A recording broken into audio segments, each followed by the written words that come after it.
you another clip. This is what you talk about why white people are justified in being racist. Let's take a listen to this. First, white people are every single bit justified in being racist. Every single bit justified, to the extent that that means going out of your way to avoid black people when you see them. Do you stand by Absolutely. that? Absolutely. Absolutely. So white people should go out of their way to avoid black people when they see them? Absolutely. They would be wise. Why? Because it's a lose-lose proposition. If you're Irina Zarutska and you don't walk the other way, you get stabbed to death and you die. If you're somebody else and you walk on the subway and you stand near a black person or something, maybe it's fine. It's a lose-lose proposition. So no, I think that white people have been beaten into submission, that we're afraid to tell the truth about it. And the truth is that when you go into these major cities like New York or Chicago, I believe she was in North Carolina, there is a menace, which is young, black, adolescent men. They're extremely violent. And we have been told that we have to pretend like they are every other person. We have to be colorblind to that. And we're supposed to go and be in the midst of all this danger. And I think that at this point, it's gotten out of control. You look at the BLM movement, they said that the reason that black people are violent, or the reason there's crime, is because of police brutality, or redlining, or all these other things. They said we need to get rid of the police. We need to defund them. And a lot of cities did. A lot of cities like Chicago, for example, the police changed the rules of engagement. They don't chase them. It's not a felony if you steal a certain amount of merchandise. They won't chase them on foot. And now the city's totally up for grabs. And now whether you're in the Gold Coast or whether you're on the Mag Mile or you're in the worst neighborhoods in the city, you might get shot, you might get mugged, someone might run up on you. And I tell my followers, it is better to be perceived as racist or racist and walk the other way and maybe keep your life than to say, I'm a good anti-racist. I don't mind that this person's making me uncomfortable. Maybe he's looking a little froggy. I'm going to sit down because I'm a good person and get stabbed, mugged, whatever. And by the way, this is a strategy. They call it the friendly stranger. There's a crew of them. They do this in Chicago. They stand outside bars, black people. They approach strangers. It's a robbery crew. And they pretend to be a friendly stranger, and then they mug them. And stupid white people say, oh, hi, yeah, nice to meet you. You know, they grin, they laugh, they put up with the nonsense, and then they get mugged, or worse. Sometimes they get executed. And so as a white person... How do you feel? Justifiable in being racist right there. That is a justifiable case. I mean, yeah, you don't want to get mugged. You don't want to get stabbed. Bruh. He said it earlier too. It's like, bro, this affects everyone. It's not just limited to just the white people. This affects every fucking body. Adolescent blacks are so many, bro. These little fucking niggas need to be locked up, bro. Excuse me, I'm on YouTube. Niggas need to be locked up. About mass shootings at school? I think they're bad. Who do you think commits the vast majority of the mass shootings? I'm sure it's white people. Right. So how do you feel about that? It's bad. I think that white people do more antisocial violence. I think black people participate in more gang violence. I think that's a difference. What's the difference to the victims?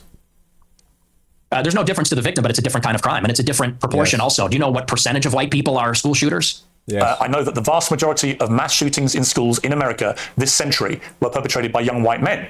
And what proportion?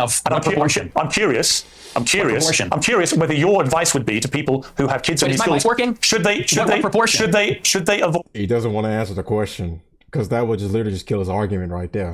Should they avoid white people at school? Should people with the kids at school avoid young white men at school? No. Okay. Do you know what per capita means? Do you know proportionality? There are more black people proportionally that engage in violent crime or involved in gangs, especially in these major cities, than there are white people that are school shooters compared to the entire white population, and everybody understands that. Two-thirds of mass shootings at school perpetrated by white people. But what proportion of white men commit school shootings? That's the question. I've just told you. It's 60-65% of school shootings by white people. You're telling me what proportion of school shootings are committed by white people. I'm saying what proportion of white people have committed school shootings. Are you playing dumb, or are you just not that smart? What's the difference to the children lying dead on the ground? See, now you want to jump on the victims. The difference is you're asking, would you fear white people or black people? And that's the difference. What I'm saying to you is, by your logic, if we now have agreed that the vast majority of mass shootings in schools are committed by white people and predominantly young white men, then presumably your advice would be to avoid young white men because they perpetrate these massacres. But it won't be because they're white, right?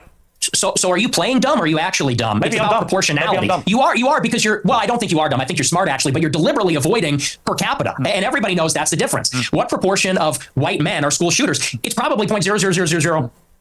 What proportion of black men have committed violent crimes? It's probably like 5%. I guess I don't know what it is off the top of my head, but it's very high. And I would add to that, even as it concerns schools. Why do you think parents pay a super high property tax to live in a school district where there's white people? Because they know that if they go to the black school, it's going to be the Bloods and the Crips. It's going to be gangs. It's going to be, you talk about school shootings. Nobody talks about all the school shootings that are committed by gangbangers in and around the school and all the other violence that's associated with that. I mean, these schools in the south side of Chicago, it's just not. I have an answer for you, Nick. So the proportion of the population who carry out mass shootings is actually the same for black and white. For white people, the proportion of no. The proportion. Are you hearing it? Where is he getting that? No. I think the problem with your statistics is a lot of them don't bear much scrutiny. We have a bunch of fact checkers checking all this in real time because you do have a tendency to just come out with a lot of old baloney. Bruh, if that was the case, what he's saying right now, if they're about the same, I've never ran into bruh.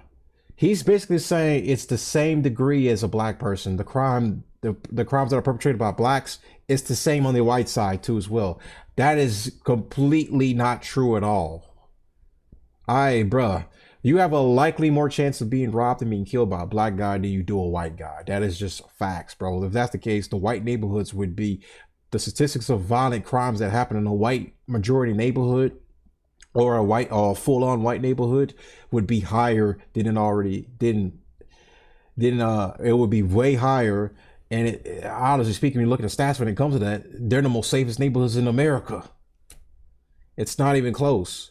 Now, of course, if you do have some type of statistics where it says this white neighborhood is dealing with some type of violent crime increase, that would be burglary. That would be people breaking in and robbing the places. That would be adolescents coming from the shithole side of town or the ghettos to come over there to the white neighborhoods and break into their house and break into their apartments or buildings or houses. It happens a lot in California, for example. California is the hub for this. Like, especially Los Angeles, Beverly Hills, they have break-ins all the time over there. That's from all the gangbangers that come from from the ghettos to come there and break into all the celebrities' houses whenever they're not there because they travel so much and they're never home. And these guys come in there and break into their houses and just steal their shit. So that's just completely, like he says, like the crime is equal between whites and blacks is insane. If that's the case, then it would be far more dangerous to be in a white neighborhood than just like a black neighborhood. That's just ludicrous. And when you say, well, it's true. And when you're confronted with reality, you don't like it.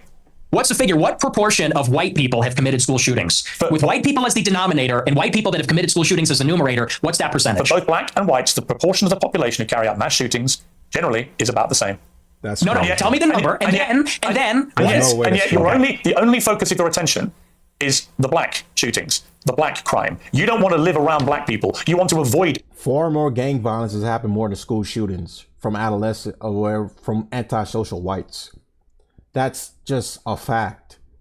I think this, I believe it was like last year, we had like multiple school shootings in 1 year for the first time in a long time, and one of them was a black kid. So it wasn't all white, and someone was trans, whatever. But that's insane to say that.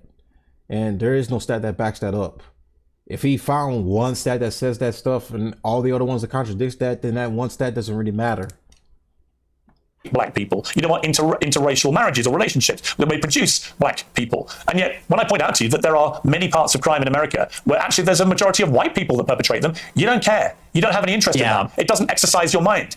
Maybe no one's buying this. This argument lost. No one is buying this. Everybody understands per capita, and people can even see what you race ahead and say, well, we're comparing the proportion of white and black school shooters. I said, no, compare the proportion of school shooters that are white versus violent criminals that are black, because that was the basis of the monologue, is that you're very likely, if you encounter black people or a young black man in the city, that you're going to be the victim of a violent crime, of a robbery, a mugging, a car theft, a carjacking, or a murder. That's the difference, and it's about proportionality, and everybody sees past that because we all live in reality. You want to talk about product of your environment? People that live in New York, Chicago, LA, we live in reality. We live in this environment. We see what it's like, and the threat, the danger in terms of probability it's not even comparable. And I would say this to your point.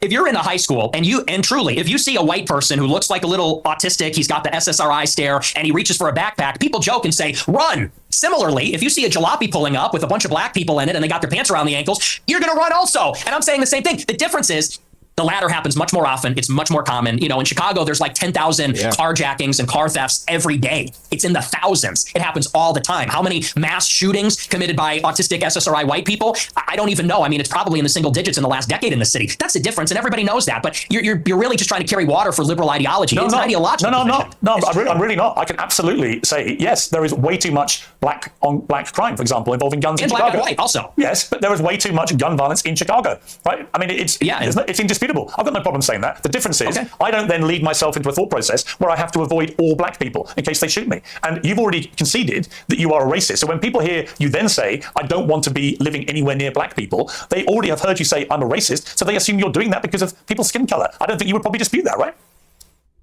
Well, you're separating two different things. The monologue when I said I don't want to live around black people, that was after Irina Zarutska got shot, and it's true. I mean, they are a largely in this city in Chicago, the South Side, the West Side, huge criminal population, and I don't want to live anywhere near it. And I do. I want to live in a white neighborhood. I think that that's extremely desirable. Again, and I think even black people. Again, Nick, you're perfectly entitled to that view.